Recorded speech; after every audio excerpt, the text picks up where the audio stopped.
All right, here I am at the U.S. Masters 2024 Day 2, hosted by Orienteering Cincinnati, Hueston Woods State Park near Cincinnati, Ohio. This is your Day 2, and I had a much better time on Day 2. In fact, I had the fastest time on Brown B of anybody. That's a miracle. So let's follow along and see what I'm doing. There's your map. Notable thing about this map is there is a disc golf course, which you can see here. Here's your 1, 2, 3, 4. The tees are brown rectangles and the targets are black circles. I think one of the reasons I did well on this course is because I just made quick decisions. I am just running right off the bat here. Number 1 was fairly easy. I mean, it's right next to a trail.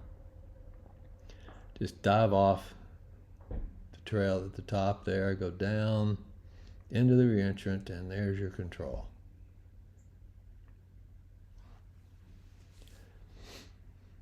Number 2,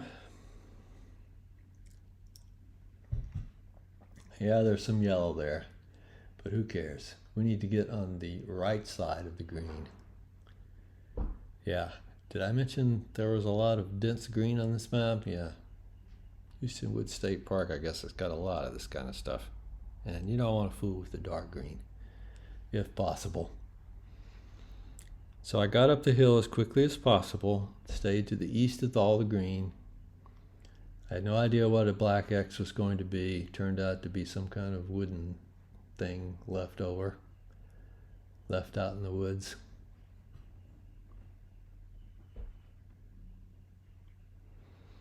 Here's your number 3. Now we're going to really cross the disc golf course. A lot of people had trouble with the golf course, but really, the White Woods areas, I think, are supposed to be the fairways. But once you get into the Whitewood area, it's pretty distinct because the green is so green. Yeah. So my idea is just to string together these white woods until I get close to the control, then dive in. And that was a tactic that worked pretty good.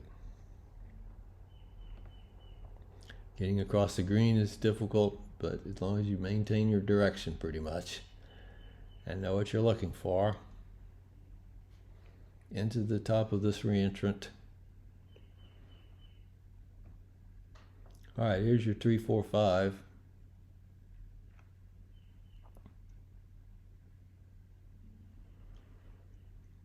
Left the golf course behind, but you notice there is white woods leading us to number 4. So get out of the green.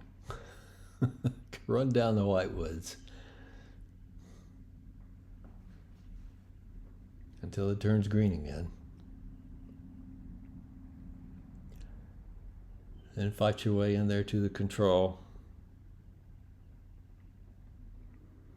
And I missed this one a little bit to the southeast. I had to turn and run up the ditch.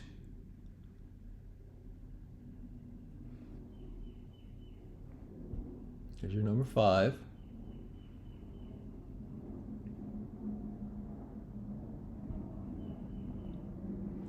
Power lines are awful too, big thorns and things. That can really bring you to a halt.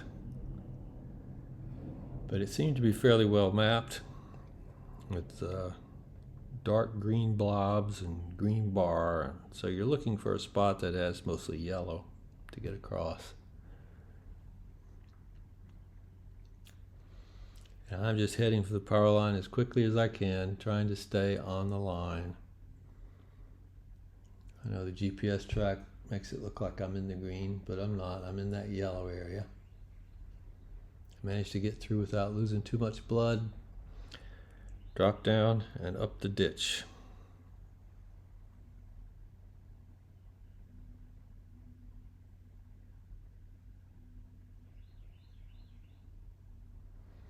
And here's your number 6.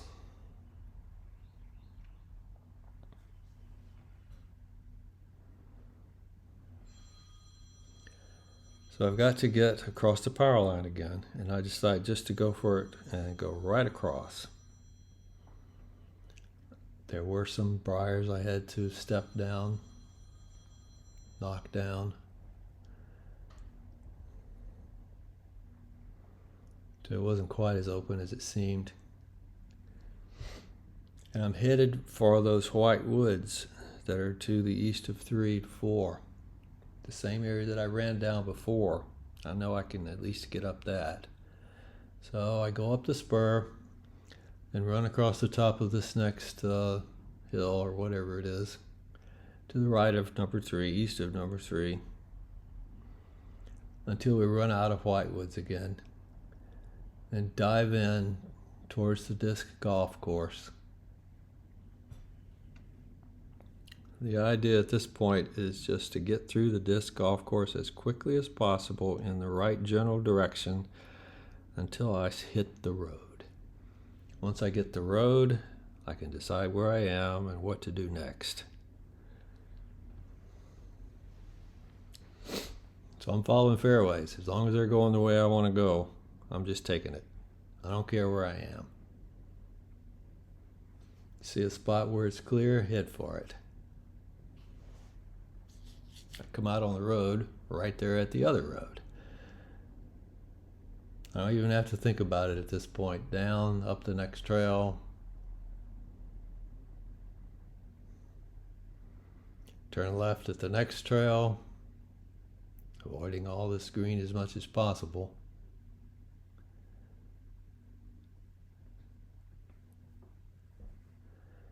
Go in until it bends, and then dive into the woods down the reentrant.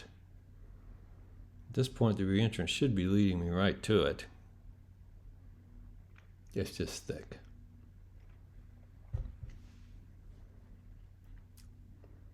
All right, here's your number 7. What would you do here? Well, there's plenty of green between 6 and 7, but stay south of this green, and then west of the green, you can stay in white woods. That was my plan. I ran down this spur.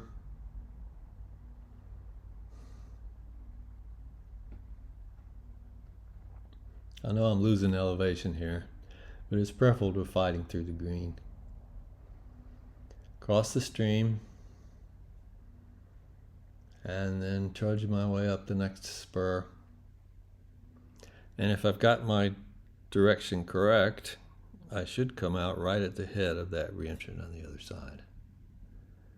And this is a very familiar type of tactic, of course. If you've orienteered on the East Coast, Southeast, you've seen a lot of this kind of thing. Here's your number 8.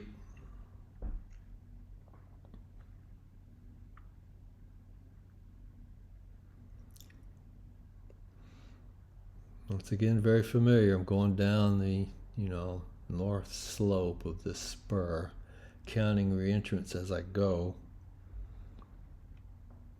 looking for the correct one.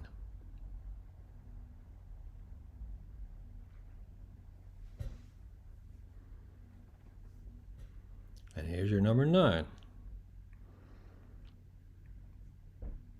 Once again, this is not difficult. We're going to cross a reentrant, which has a bunch of ditchy looking things in it. It's about all I can see at this speed and with my eyes. Then there's another reentrant. Try to stay out of the green if possible, and go down and hit that ditch.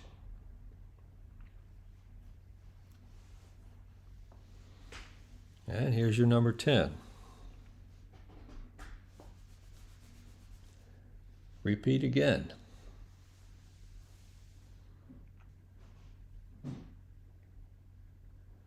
Cross this reentrant, up the next spur. At this point, I don't want to lose elevation if possible, so I'm going to try to hit the top of this reentrant. And there's some kind of vague looking trail thing leading down. If I can find that, great. If not, Doesn't matter. And I know I'm going to have a climb here after I cross over to get up to that depression. But if I've got my line correct, I should pop out on top of the spur, and there's the control right there.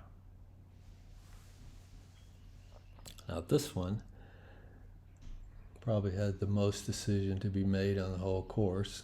You're going to go high or low, or sort of split the difference.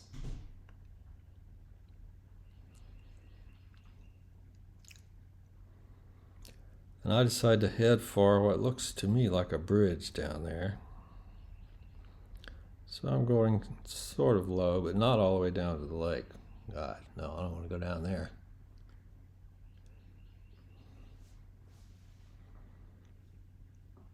I didn't want to go up to number 1 either.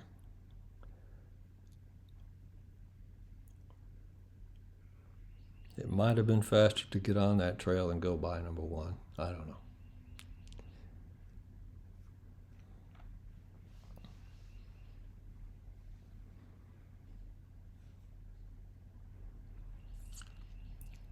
Cross the bridge.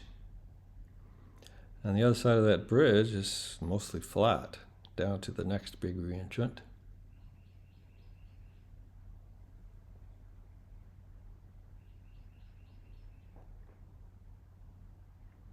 I didn't bother with this bridge, just went right across and then up to the ditch.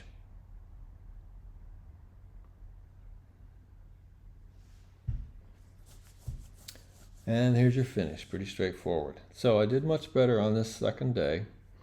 I was first in M70. I had the fastest time on Brown B. But combined, that only brought me up to 4th place in M70, about 4.5 minutes behind. So yeah, awful on day 1, really good on day 2. Not enough to bring me into the medals though. Anyway, I hope you enjoyed it, and stay tuned for more videos. Thanks for watching.